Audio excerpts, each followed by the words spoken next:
What if Giyu killed Nezuko at the beginning of the anime? Will the story of Demon Slayer be completely different? Maybe if Nezuko was killed at the start, humanity would have lost the sole opportunity to develop a demon cure from her unique blood. Or the Demon Slayer corpse would have lost the final battle against Muzan. And without Nezuko's diverse combat, reconnaissance and disruption abilities, the 12 Kizuki likely would have succeeded in annihilating the corpse much faster. Well, I found 3 different theories about how the story could continue. The first theory suggests that if Giyu had killed Nezuko when they initially encountered each other in the woods, humanity would have completely lost the sole opportunity to develop an antidote capable of reverting demons back into the human form. This is because Nezuko possesses exceptionally rare blood that contains unique properties that suppress demonic impulses. Had Giyu not shown mercy and spared Nezuko's life that fateful night, her one-of-a-kind blood with demon-reversing capabilities would have been lost forever. Without access to Nezuko and the secrets held within her blood,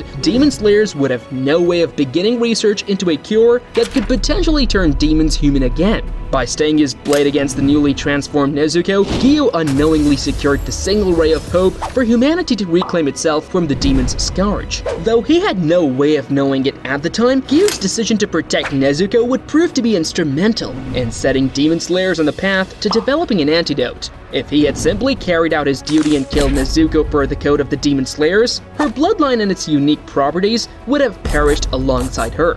Thus, Giyu's choice to spare Nezuko that night forestalled the eradication of the sole known means to revert demonization. Later in Chapter 51, through extensive testing and research, the demon doctor, Tomioka, definitely confirms that Nezuko's blood contains a distinctive component that inhibits the typical demonic overtaking of the mind and body that occurs in transformed humans. For many years, Tomioka had been searching fruitlessly for a demon that exhibited Nezuko's blood traits in order to develop a cure that could reverse demon transformation. Most humans who are turned into demons lose all sense of their humanity and rational thinking, becoming mindlessly aggressive and driven purely by the desire to kill and feed on humans. However, as evidenced by Nezuko's behavior when Giyu first meets her, Nezuko remarkably retained her human emotions, thoughts, and restraint even after being transformed into a demon. By sparing Nezuko, Giyu allowed Tomioka access to the one known living demon with a blood profile capable of creating an antidote. If Giyu had instead followed standard protocol and killed Nezuko immediately, it would have completely destroyed any chance of studying her unique blood and developing a cure, since no other demon with similar blood had been discovered. Without Nezuko alive, humanity lost its sole opportunity to utilize her blood to produce an antidote that could potentially turn all demons back into human form and save their very souls. So as per this theory, by not killing Nezuko in their fateful first encounter, Giyu preserved the singular known path towards a demon cure and allowed a glimmer of hope for humanity to save lost souls turned to demons through Tomioka's research into Nezuko's exceptional blood properties. Killing her would have forever closed the door on reversing demon transformation. Well, this was the only one of 3 theories. In the next theory, we'll see how the Demon Slayer corpse would face severe challenges without a Nezuko at their side in their final battle against Muzan. According to the second theory, if Giyu had killed Nezuko at the beginning of the anime, the Demon Slayer corpse would have been more likely to lose the war against Muzan Kibutsuji. Nezuko's rare and powerful blood demon art, the Breath of the Sun, proved to be the pivotal technique that enabled the Demon Slayer corpse to finally achieve victory over the demon Muzan Kibutsuji after centuries of conflict. As a demon who had acquired resistance to all conventional forms of attack, Muzan could only be permanently destroyed by the mystical properties of Nezuko's Breath of the Sun, which produces a sacred solar energy that incinerates demons on a cellular level. During the climatic battle, Nezuko drew on her full mastery of this incredibly difficult technique, relentlessly unleashing the searing solar power upon Muzan until his immortal body was fully obliterated. Her skillful use of the legendary Breath of the Sun marked Nezuko as a truly heroic figure whose unique abilities saved humanity from Muzan's evil domination. Without Nezuko, the Demon Slayer corpse would have been at a significant disadvantage in their fight against Muzan.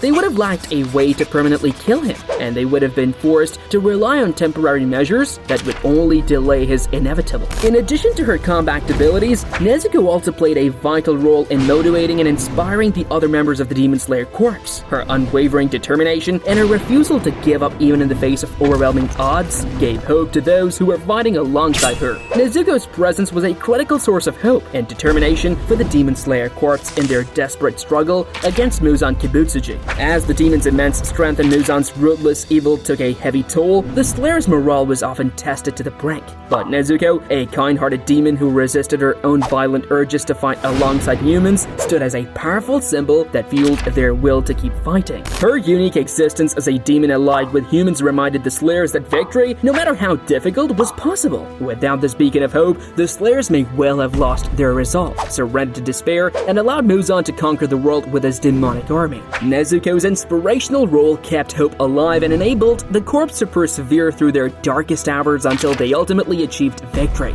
So as per this theory, if Giyu had killed Nezuko at the beginning of the anime, the Demon Slayer Corps would have been more likely to lose the war against Muzan Kibutsuji. Now, let's move to our last and darkest theory. According to this theory, the 12 Kizuki would have been more likely to succeed in their heinous plan to annihilate the Demon Slayer Corps. Yes, you heard that right. If Giyu Tomioka had killed Nezuko at the beginning, it would have been the end for the Demon Slayer Corps. If Giyu had killed Nezuko at the beginning of the anime, the 12 Kizuki would have been more likely to succeed in their mission to eradicate the Demon Slayer Corps.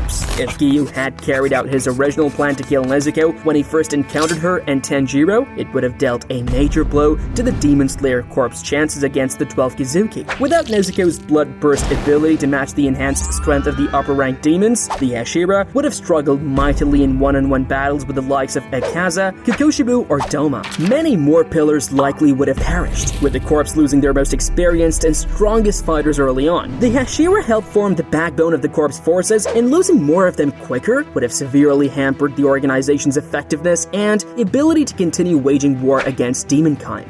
This increased loss of Hashira would have had a demoralizing effect on the remaining Slayers as well. Additionally, Nezuko's ability to provide support and operate in daylight would have been lost. Battles like Tanjiro and Nezuko versus Daki and Gyotaro would have gone very differently without Nezuko to combat Daki directly and disrupt their plans more broadly. Daki and Gyotaro would have easily overwhelmed the young demon hunters without having to account for Nezuko as an extra threat, dividing their focus. The two upper-ranked blood demons would have devoted their full efforts to directly attacking Tanjiro and Inosuke instead of needing to counter Nezuko's blood demon arc skills. Even wounded, Gyotaro and Daki would have prevailed against the young corpse members without Nezuko's critical intervention and abilities to match the enhanced power. Her infiltrating skills would have also been sorely missed. Important missions like investigating the fortress of Mount Natagumo would have lacked Nezuko's stealthy ability to slip in unseen, costing the corpse vital intelligence on that operation. And demons like Rui would have been free to operate their lairs unchecked without threat of discovery or disruption.